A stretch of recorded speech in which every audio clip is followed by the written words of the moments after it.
Lanky Lou, you make 2 more. Myrtle Shoe, you make 2 more. That's 4.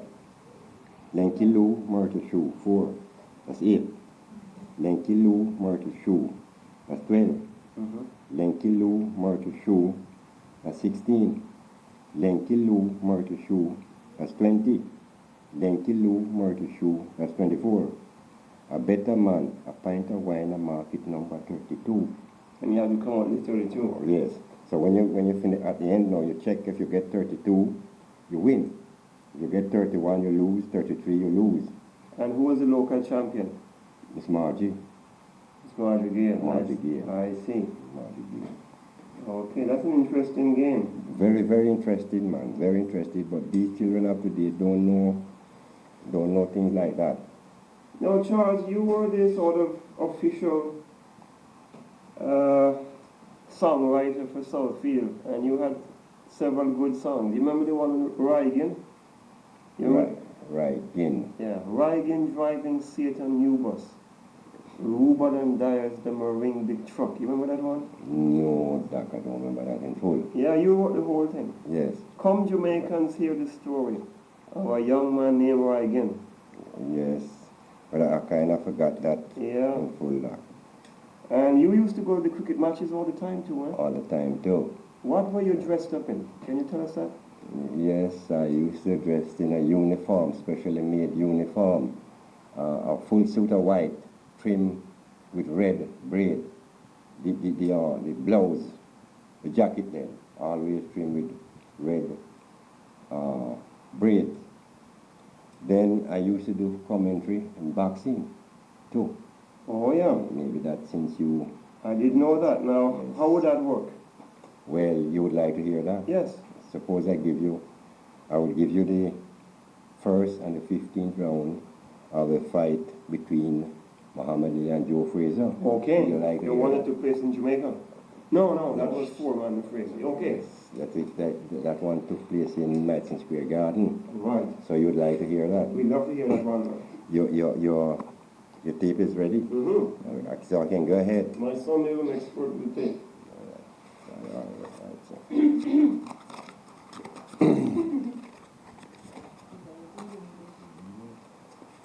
I just use my little, so I don't use a microphone again anymore. I had my own microphone in cricket days, but since I would say feeble then, it's smashed up and all gone. But nevertheless, I come into it. This is radio station WINZ, transmitting on the 800-meter cycles from Miami, Florida, and 925 from Boston, Massachusetts, 835 from Los Angeles, California, and 725 from Syracuse, New York. Then for a round and a blow-for-blow description of the heavyweight title fight in Madison Square Garden tonight between Muhammad Ali and Joe Frazier, we now transmit you over to your ringside commentators up in Madison Square Garden. Ladies and gentlemen, here we are tonight at the ringside in Madison Square Garden with around 30 or 35,000 ringside fans to witness this scheduled 15 rounds heavyweight boxing bout for the heavyweight championship of the world between Muhammad Ali and Joe Frazier. Around half of the world's population today feel that Frazier is the champ, while the rest feel that Ali is. Although Ali was automatically stripped some 3-4 years ago, thousands still feel that Ali is the champ. But it's not a matter of years, months, weeks, or days before we shall all prove who will be or who is the champ, because the ring officials are all in and things are moving on quite steadily over in the gardens here. And now tonight promises to be the third big money fight for Madison Square Garden. The first was in 1909 when Jack Johnson defeated the great old Californian Jim Jeffries in 10 out of a 15-round championship duel. At the time, Jeffries, a retired champ, and then the #1 contender, Tommy Burns of Montreal, Canada, was defeated over in Sydney, Australia in 1907 by a young, rollicking Texarkan, ebon-head Negro, Jack Johnson by name. But then the white people of America never liked to know that a Negro should ever be a champ.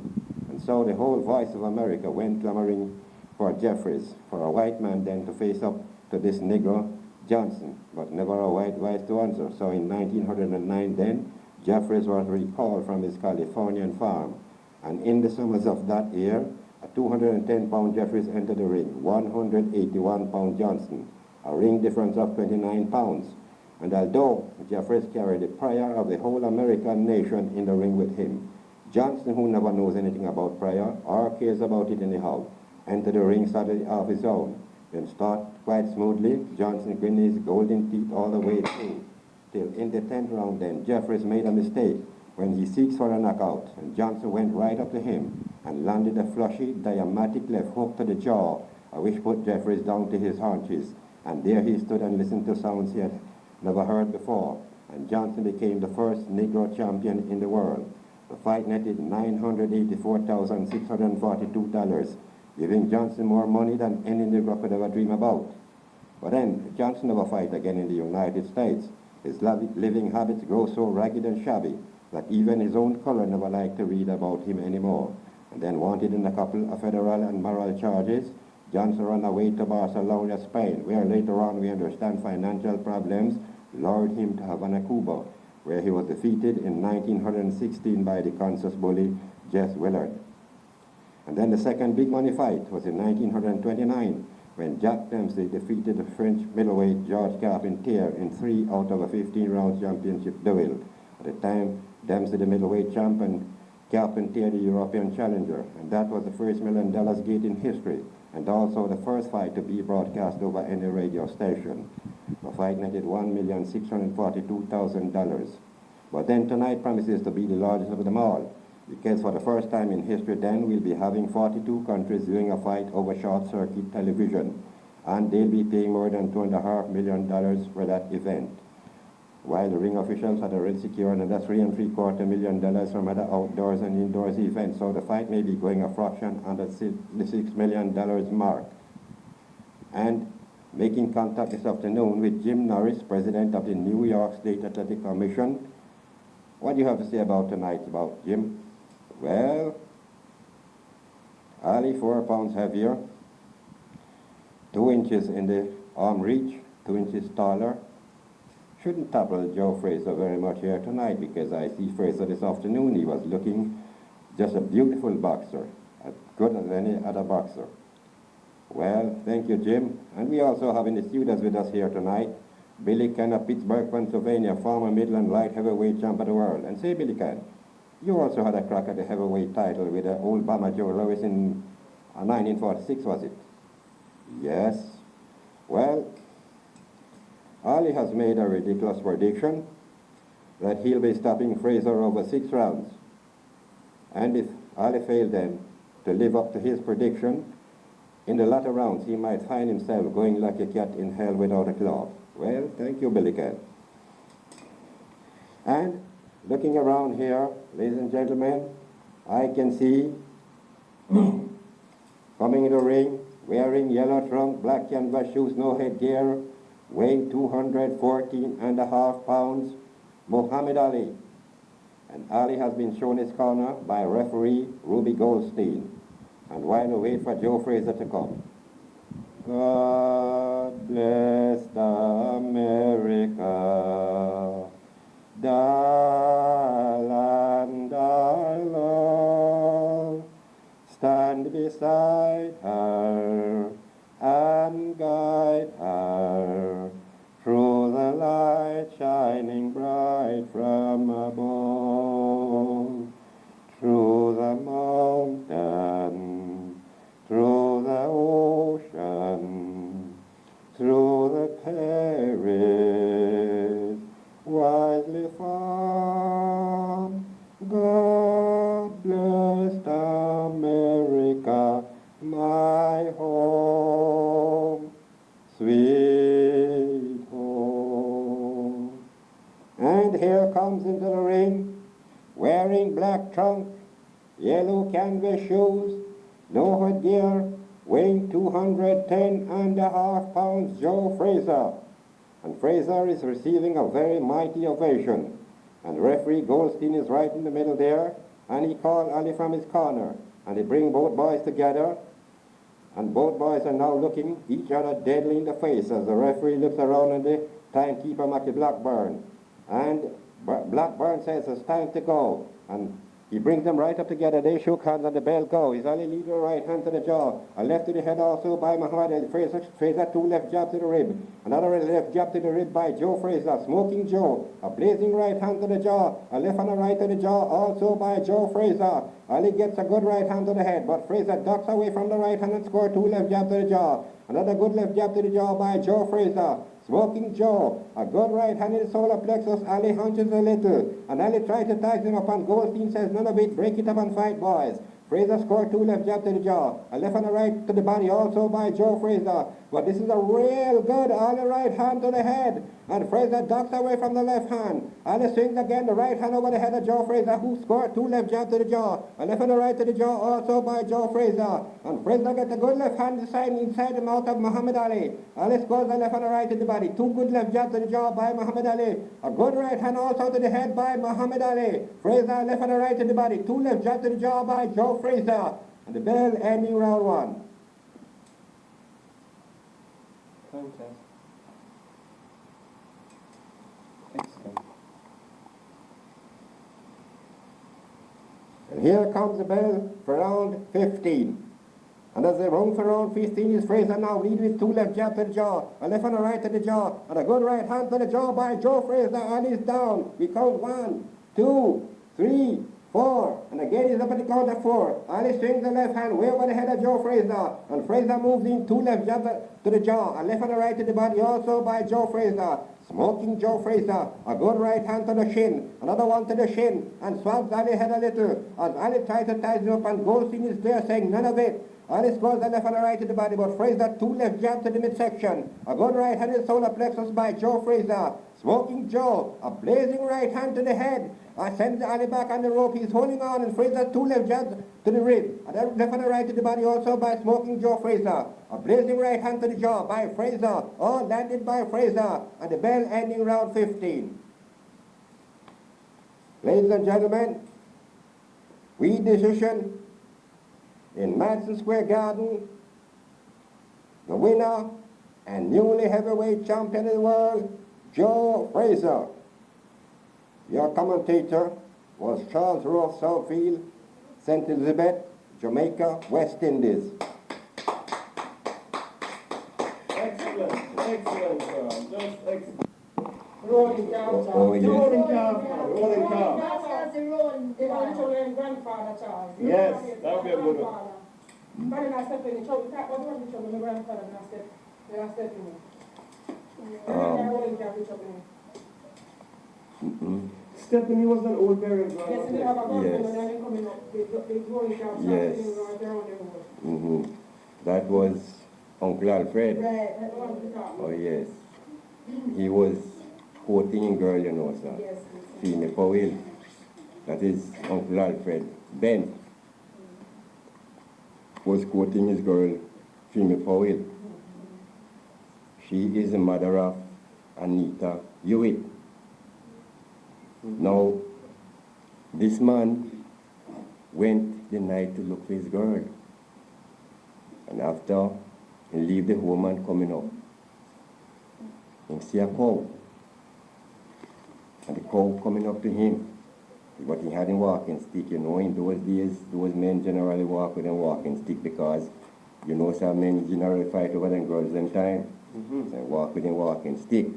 At that time, another man was fooling around the girl. That was man Hewitt. He was fooling around him the same time. So when him hear the cow bawl, him look round. When him look, the cow come. And they come tell. He make another ball right up on the Bromfield gate. And him swing the stick after the cow. And when he realize and find out, sir, the cow had no head. And the cow just turned back down the road and run right in a step in the burn ground. Him follow him, you know. Those men have heart, man. And he follow the cow, go right in and he turn right off in a burn, in a step in the burn ground. And when he reach home, man, he drop down at the house door. And then when the wife them hear the struggle outside and come out and look and see him pound out of home. And then full him out of salt. And that was how he get rid of it. But We had another man now, sir, in Queensbury, Now that was a rolling calf. rolling calf. That was a rolling And calf. we check one of the fellow Charles rescued, the Adventists go home. And you had a man now in Queensbury by the name of E.B. Faulkner. You know about, you remember about Faulkner? Oh yes, very well. But Faulkner's father. So he used to work down a Frenchman, down this by the seaside, a Frenchman there. But he live in Queensbury, and he have 3 children. When he going to work down Frenchman now, he always leave the children at a neighbor's home. He didn't have any wife, so he leave the children at a neighbor home, just little ways off. Lock up the doors and left them food with the neighbor and all that. So, him and a man down in Frenchman catch a fight one time, and he buck the man and buck him out in sense and all that. And one time after the man dead, and people tell him, say, well, must watch him say for the man that named Kwame Caesar. The Kwame Caesar when meet him up one day and choke him. Choke, forgot. Him dead. Alright, sir. Go down the night and come up now, sir. When he come, go up in the yard first, now pick up him. He see a light in the house. But the door shut. Him have the key. So the door shut. I say, how that go? Who inside there? Nobody answer. Who inside there? Nobody answer. Presently said the light out. And as he put the key in the door now, the light come back on. And as he opened the door, said the light out. And somebody bucking him. In the darkness, sir. In the dark, the two of them, sir. Him and this man about a fight in the dark. When he realized and find out who he is, sir, at the duppy, he hear it. I'm near the Kwame Caesar. I'm near the Kwame Caesar from Frenchman. I come up and fight it tonight, your blood of a gun. Come up and fight it tonight. And the duppy, you know, sir. Yes. Man, the duppy attack in the house. Right. And he lash him with the head, so wham. When he buck out the duppy, the head take the wall. And he drop. And when the people then know that he left the children, them hear the tussle, they also near that, them hear the tussle at the door and everything, man, the duppy a fight. And when they come, they find him pan dot. And they full up him mouth of salt and rub him up with all kind of medicine. And when he realize, tell them, say, him and this Kwame, he come find him in the house. And he bucket him. So then say to him, then my CB, I'm mad, you mad. If you go fight, if you must say a duppy and go fight him. He said, but at my house. He said, at my house. Yes, correct. He said, at my house, man, I couldn't make him stay in there. I had to get him out. He said, but my CB, look where I'm doing you. He said, I live in, you won't kill me. And that means I won't come back and I'm more afraid of me. Yeah. Yes, sir. Okay. Another good story. So one last one now, Charles. You remember any Branan's story? Branan's story. Well, yes. Yes. We're going to finish up with one of those. All right. Now, sir, we had you remember Brown Rabbit and the Tar Baby? Yes, very well. It was in the first book. Right? West Indian readers. Well, you know that already. But he doesn't know, so you can tell him that. Oh. He's never heard of Branan's and the Tar Baby. Oh, yes. Well, now, I have other good stories could I give him too, if he could I wait too. Oh, yeah, you can wait. Always. The other side of the tape, you can. Yes, well, Branancy now and the Tar Baby. Branancy used to steal Bratukuma food. He used to steal Bratukuma food. So Bratukuma find out and get a baby, wood make out of wood, tar him right round. And put him in the garden as a watchman. Put him, the baby in the garden as a watchman. But Branancy now see when he paint the baby with the tar, Branancy wouldn't go. Branancy wouldn't go. Fox in my past when I didn't see this baby in there. When he in for him forwardness now, sir, him walk in. Yeah. Lick the baby so ram with him front foot. Foot stick. And lash him so one with the other foot, it stick too. Drive him with the head so up that the head stick too. And lash him with the back foot, it stick on too. And give him the other back foot, it stick too. Laughing hand outside with the tail, and drive him with the tail so up and hit stick too. Here, Grand Nancy now run go call back to Kuma. Say, we catch the thief. And me, may not judge, but we catch the thief. Go look on him, see him there.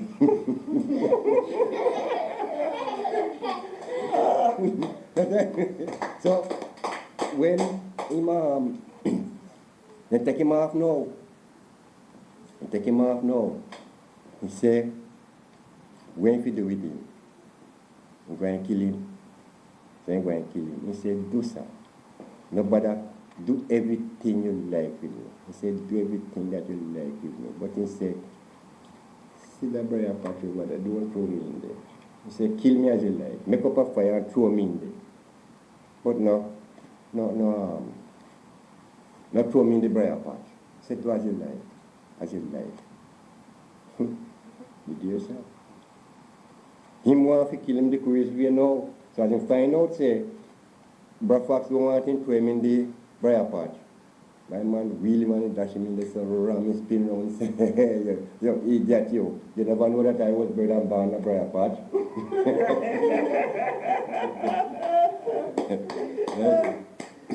Yes, man. Yeah, I was bred and born in a briar patch. Then we had Branancy. Went to sea one time. And the boat get wrecked. Boat spring a leak out there.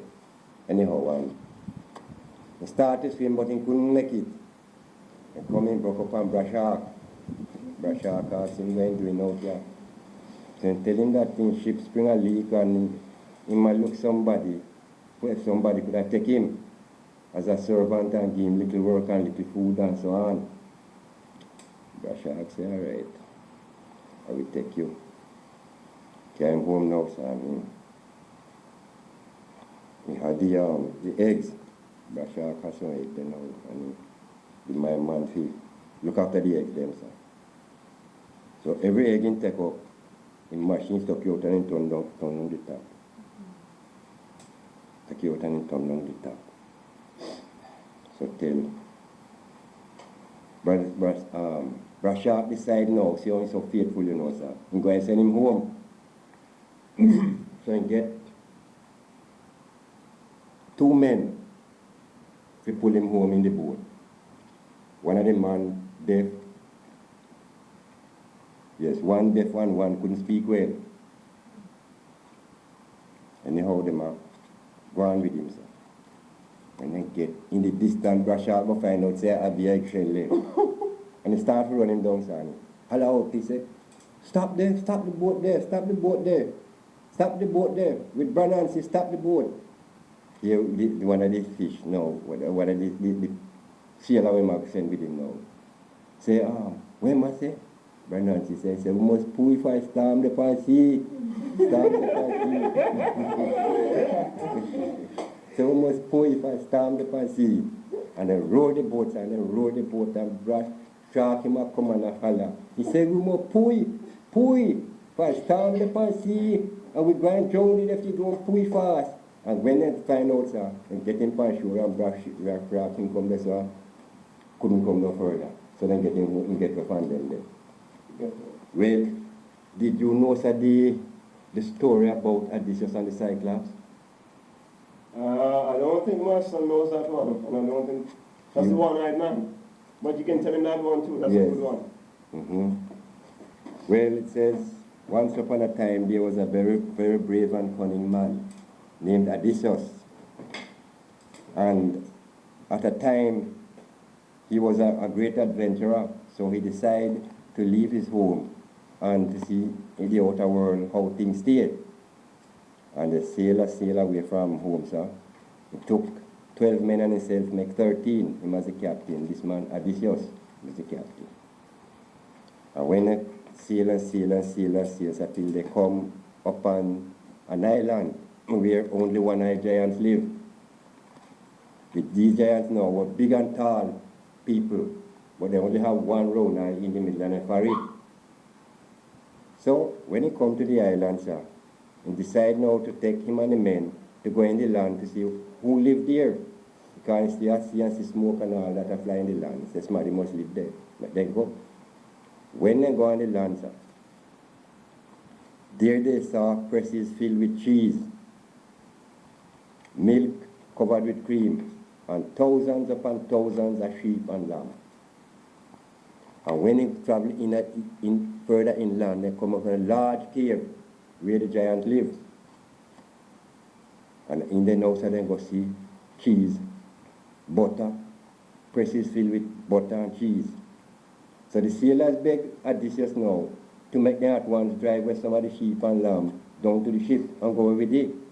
But Odysseus said no, he wants to see who lived there, because at that time so the giant gone out in the day, gone feeding flock. Then don't come home till night now. And then decide now to wait in the cave till the giant come home.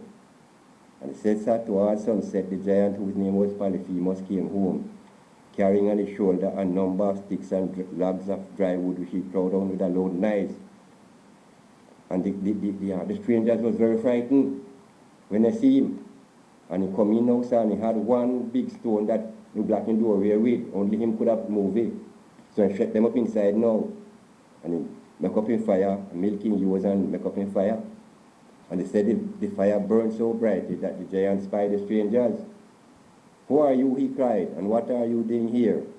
Odysseus says we had been driven to the island by a storm. The giant did not answer, but leap up, took hold of two of the sailors, threw their head on the ground, and tear them in pieces and eat them for a supper.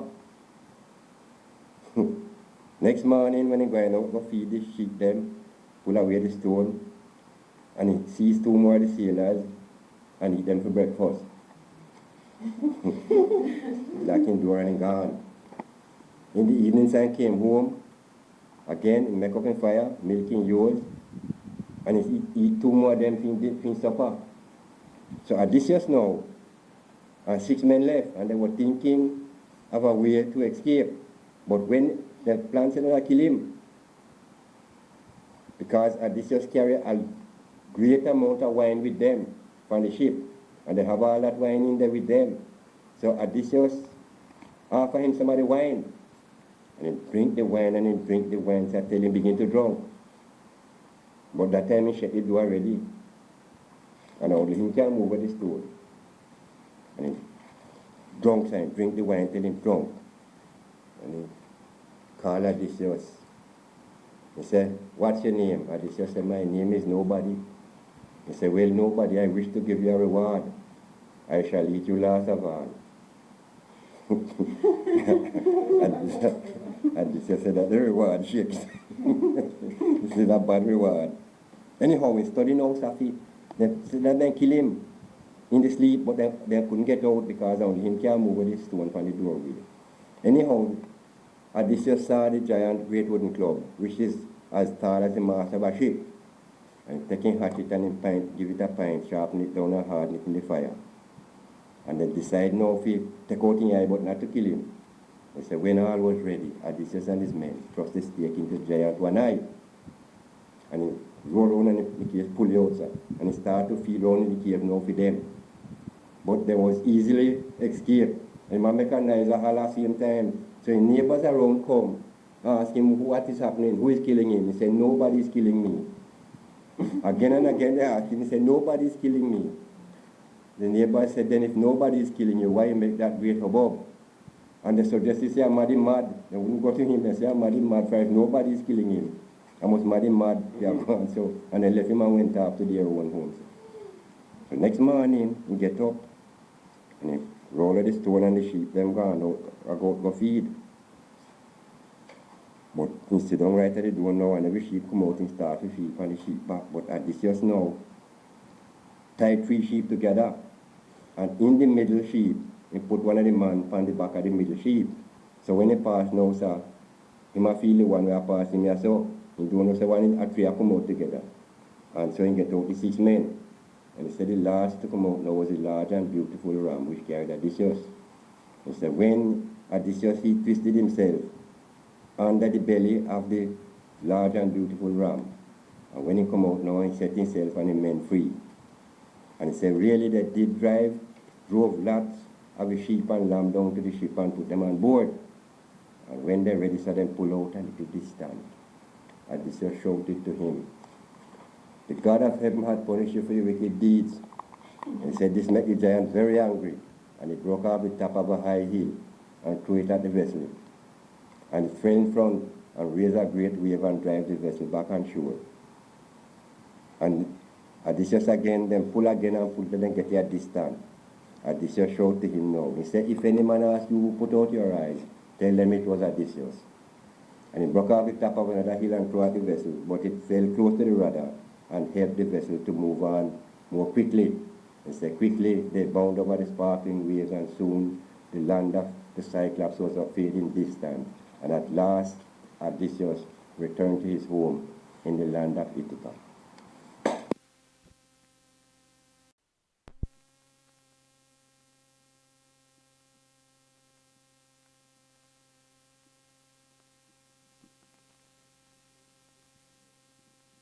Here. Stephanie was an old burial ground, wasn't it? Yes, they had a wood down there that those men used to come out in the evening, Tintin Hamilton and all them come out and talk, and I used to go between them and listen to them, what they're saying and things like that. So all these Nancy stories and Duppy stories and all like that, I catch them from them. Catch them, good man. And afterwards now, I started to compose my little songs and things like that, because I say anything that anybody else do, I should have can try something another for myself too. Yes, sir. So, would you like to hear one of the songs that I remember, sir? Yes, certainly. Listen, friends, is the latest blues. It's about a police and a bad man. It was up in St. Andrews where a policeman went up there for a man. And the man refuses to go, and the policeman broke him back with his staff. You can never fight the police, for he will kill you dead with his staff. For the man refuses to go, and the policeman broke him back with his staff. You must never fight the police. Look on the pair of boots that they wear, for he have a pair of horseshoes with a dozen blakies or two. And if he get you back on the ground, he might go pop you back with him boot. You can never fight the police, for he will kill you dead with his staff. But the man refused was to go, and the policeman broke him back with his staff. For they have a set of bad men living in Kingston, as we all know. They walk all about in the days, and then they rob your pocket at night. But anytime he hit Spanish Town, you have to let him badness at the gate. You can never fight the police, for he will kill you dead with his staff. For the man refused was to go, and the policeman broke him back with his staff. And when I went up to prison last, a man was playing bad in the jail, for he beat every one of us, and then he got shape up for Boston too. And the Boston lick him so bomb, Lord, and the doctor say you try bomb. You can never trust a police, for he will kill you dead with his staff. For the man refuses to go, the policeman broke him back with his staff. Okay, Charles, we have to go, but that was really excellent. We enjoyed that. Oh yes, Doc, I'm glad to know. And I'm sure my son here and my nephew thought that was just great. We're going to take that back to Canada now, and we're going to play it for all our friends there. Oh yes, sir. Those are great stories and songs. All right, Doc. We have to hope then that next time again, when you come there, maybe something new. Yes, man. Yes. And I hope by then you have your operation on the eyes. Yes, sir. Going to the week to see what can happen. Where are you going, to Mandeville? Mandeville to the week. That's the Dr. Chen. Yes.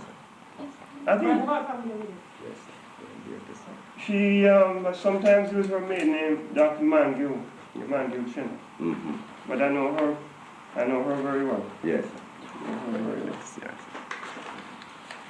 Okay, Charles, put some in your pocket tonight. God bless, sir. Okay, all the best now. Yes, sir. God bless. Thank you. Thanks for